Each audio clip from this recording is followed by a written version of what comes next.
Je m'appelle Mathieu Courdès, je suis photographe animalier et je parcours le monde pour photographier les espèces les plus emblématiques de notre planète. Sur la piste du jaguar, je me suis rendu en Amazonie où j'ai rencontré le monstre de la lagune. Il est temps pour moi de prendre un peu de hauteur.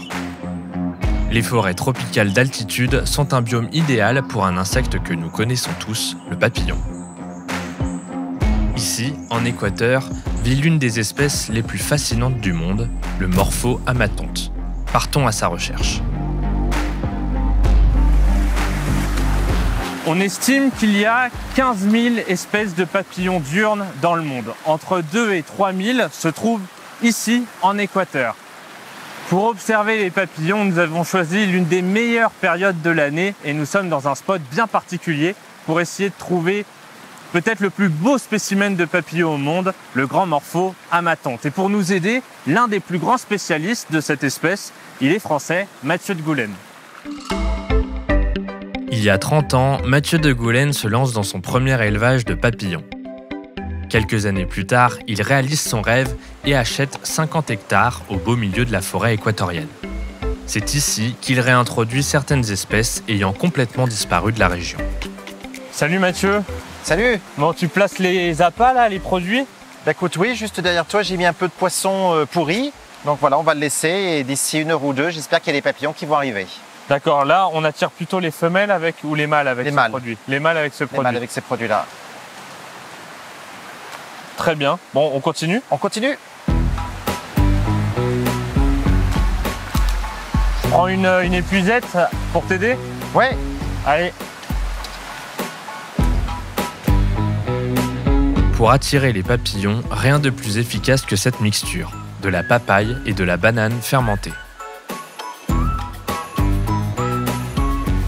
On vient de placer les pièges un peu partout proche de la rivière. J'aimerais qu'on parle un peu de toi, de ton parcours et puis de l'importance des papillons. Qu'est-ce que tu peux nous dire sur les papillons? Dans les papillons, il y a toujours des choses différentes. Il y a un panel de couleurs extraordinaire. Les papillons, c'est aussi un témoin de la biodiversité. Là où il y a beaucoup de papillons, il y a aussi beaucoup d'oiseaux, beaucoup d'animaux, beaucoup de plantes. Donc ça, c'est très important. Et les papillons font partie aussi du régime alimentaire de beaucoup d'autres animaux, des oiseaux, d'autres insectes. Et alors là, on est en train de chercher un papillon bien particulier. Le but de trouver ce papillon, quel est-il?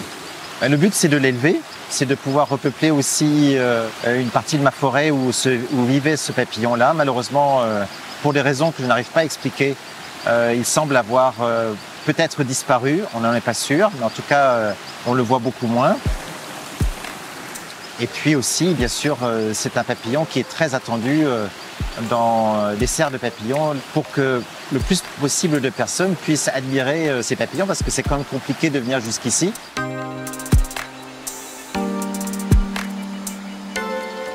Bon, je te propose qu'on aille voir le résultat des pièges. Ok, on y va. Je te suis.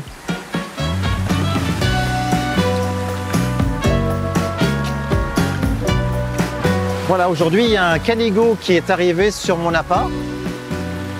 Alors, c'est un canigo que je connais bien, c'est un canigo Zeuxippus. Je pense même que je peux l'attraper à la main. Alors celui-là, c'est pas celui qu'on cherche. Non, c'est pas celui qu'on cherche. Oh là là, magnifique. Voilà, et puis en plus, c'est un mâle, mais il a des très jolis reflets bleus, c'est superbe. Quel est son nom à celui-là? Canigo Zeuxippus. D'accord. Et comment t'as vu que c'était un mâle? Parce qu'il a des petites, il a une petite tache ici sur le côté de l'abdomen. Ça, c'est la preuve que c'est un mâle. Il a l'abdomen qui est très gros parce qu'il s'est bien nourri sur l'appât.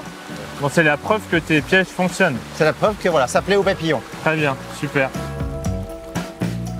En plus des appâts de papaye et de bananes fermentées, Mathieu a une technique bien particulière pour attraper ce fameux papillon. Alors là, tu as fait un petit papier bleu, tu as un t-shirt bleu. À quoi ça sert tout ça? Eh bien, écoute, le bleu attire les morphos bleus. Donc là, nous sommes sur une zone de passage, en fait.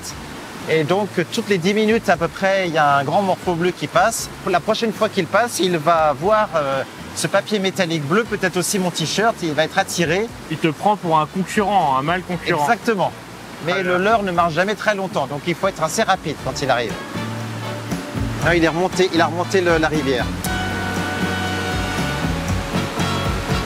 Et non, il n'est pas descendu, il a voulu descendre, mais malheureusement, ça n'a pas marché.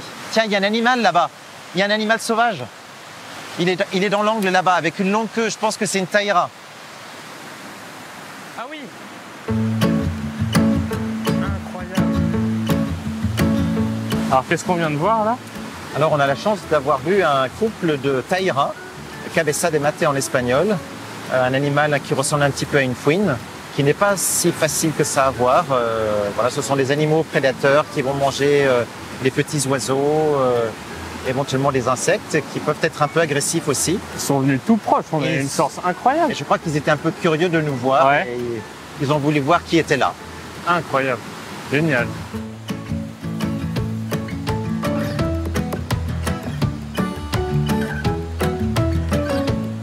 Après une heure de marche et de persévérance, Mathieu finit par en attraper un. Est-ce le grand morpho-amatonte? C'est pas tout à fait celui que j'espérais, parce qu'on a deux morphos ici. Celui-ci est le morpho Peleides, et j'espérais prendre un morpho amatante. Mais bon, c'est normal, il est plus commun. C'est un mâle ou une femelle? C'est un mâle. Alors écoute, on va le relâcher.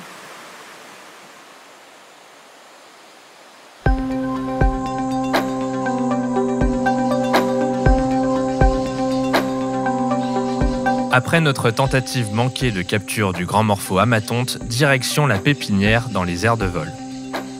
Ici, c'est une aire de vol où se reproduisent certains de mes papillons.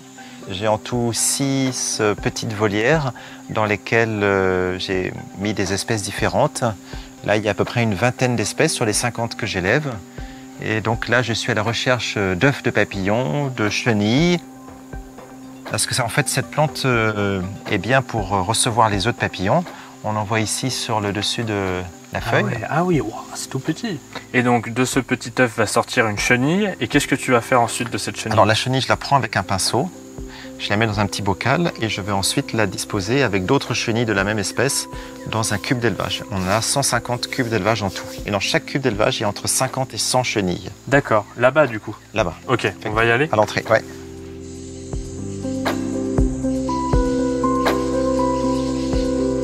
Alors donc là, on est à l'endroit où tu récoltes les chenilles. Voilà, donc les chenilles qui étaient sur la plante qu'on vient de voir, en fait, ont été prises avec un pinceau et redéposées sur une plante similaire, une plante haute. Et donc voilà, ce sont encore de petites chenilles. Pour une chenille de cette taille, il faut combien de temps avant qu'elle se transforme en chrysalide? 3 semaines. 3 semaines. Là, ça, c'est un autre cube d'élevage avec des chenilles qui, elles, sont arrivées pratiquement à maturité. Et tu vois d'ailleurs quelques chrysalides qui sont prêtes à être récoltées. Est-ce qu'on n'irait pas voir les cocons du coup? Alors on peut aller voir les cocons pour voir l'étape suivante. Alors moi je dis cocon, toi tu dis chrysalide, j'ai l'impression que je me trompe dans les termes. Alors les deux existent, en fait c'est deux choses différentes. Ça c'est une chrysalide de papillon. D'accord. Qui est normalement accrochée par ici par un fil de soie à une branche en général. Donc évidemment au moment où elle est récoltée, je dois couper le fil de soie et je la refixe sur des petites barres de bois. Et celle-ci on dirait presque un bout de bois. Pour ne pas attirer l'œil des prédateurs, il faut évidemment qu'elle soit le plus neutre possible. Et puis on parlait des cocons, afin d'illustrer un petit peu ce que c'est qu'un cocon. C'est quelque chose de tout à fait différent. Ben là, il y a même un morceau de feuille qui est intégré au cocon. Donc c'est une enveloppe de soie. Et quand on secoue, on entend quelque chose qui bouge. Ah oui. Voilà, donc là, la chrysalide se trouve à l'intérieur.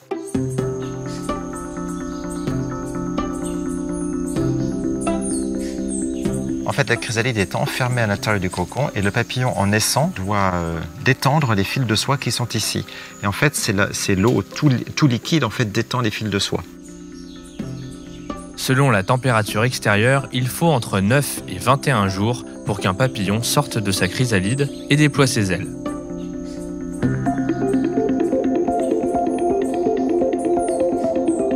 Donc par rapport à la boîte que tu nous as montrée tout à l'heure, il y a les papillons que tu relâches dans la nature et puis les autres, tu les mets ici. Voilà, c'est les papillons pour la reproduction. Et donc, on a besoin d'une trentaine de couples de chaque espèce. Donc, voilà, c'est l'heure des caligots. Donc, évidemment, ils sont assez actifs. Ouais. Et il vole pas beaucoup le reste de la journée. Bah, laisse-toi faire. Ouais, mais il m'attaque au visage. Chaque aire de vol a ses espèces spéciales, entre 10 et 20 espèces différentes par aire de vol. Et il faut surtout qu'on maintienne suffisamment de papillons de chaque espèce, mâles et femelles, dans chaque aire de vol. Donc c'est beau travail de venir ici, de regarder un peu quand les papillons volent le plus, le matin, en début d'après-midi aussi, et m'assurer qu'il y a suffisamment de papillons. Et donc ensuite, dans les prochaines journées, ça m'aidera à... Tout est normal. Oui, ça pique un peu, c'est les petits crochets des pattes. Ouais. Mais bon, sinon ça fait pas mal. Les papillons ne piquent pas, ils sont très gentils. Donc, Et entre eux, il n'y a jamais de problème. Non, les papillons sont absolument pas belliqueux. Ils ont parfois des notions de territoire. Ça devient difficile. Donc ils se poursuivent entre eux. Les mâles des morphos, notamment avec leur couleur bleue, se pourchassent. Mais il n'y a jamais de blessés. Bon, très bien. Je te laisse avec ta nouvelle copine. Ça gratte vraiment. Ça suffit. Hein. Médoc est jaloux. Mais qu'est-ce que tu fais là? Ah oui, il n'a pas le droit. Veux-tu sortir? Non. Ben oui, voilà, parce qu'il veut rentrer dans ma poche, parce qu'il a peur de l'orage. Quand il y a trop de papillons dans les aires de vol, il est temps d'en relâcher. Une nouvelle vie s'offre à eux dans les forêts d'altitude équatoriennes.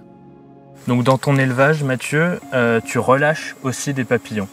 Oui, tous les jours en fait. J'ai des papillons qui ne sont pas nécessaires de garder pour la reproduction parce que j'en ai assez.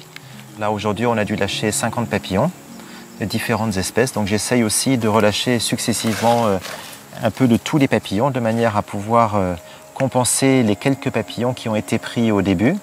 Et certains papillons qui étaient rares deviennent communs, donc je sais pratiquement à coup sûr qu'ils viennent bien de l'élevage, donc ça fait plaisir de les revoir. Il ne doit pas être... hop, non, c'est... Et ça t'a pris quand cette passion pour les papillons? Alors moi je suis passionné de papillons depuis que je suis enfant.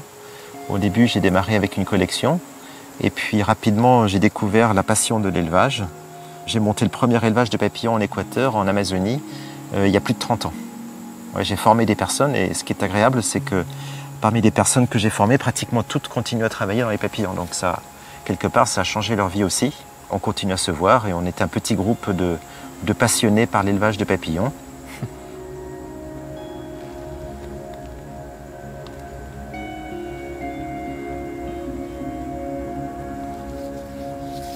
Voilà, premier vol au-dessus de la forêt. Tous les papillons que je lâche sont des papillons qui potentiellement vivent ici. Ça c'est très important, je crois qu'il ne faut pas oublier ça de vue parce que sinon on peut rapidement faire des bêtises et puis... C'est hypnotisant.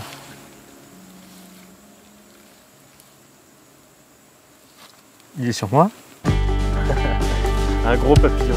Voilà l'idiot du village, l'idiot du village. En réintroduisant chaque jour des dizaines de papillons dans sa forêt, Mathieu de Goulen fait lui aussi partie des protecteurs de cet écosystème hors norme. Il m'a confié que tant qu'il le pourra, il retournera placer ses appâts et tentera d'attraper le grand morpho amatonte. Peut-être que dans quelques années, les forêts de Mathieu seront le sanctuaire de ce papillon mythique.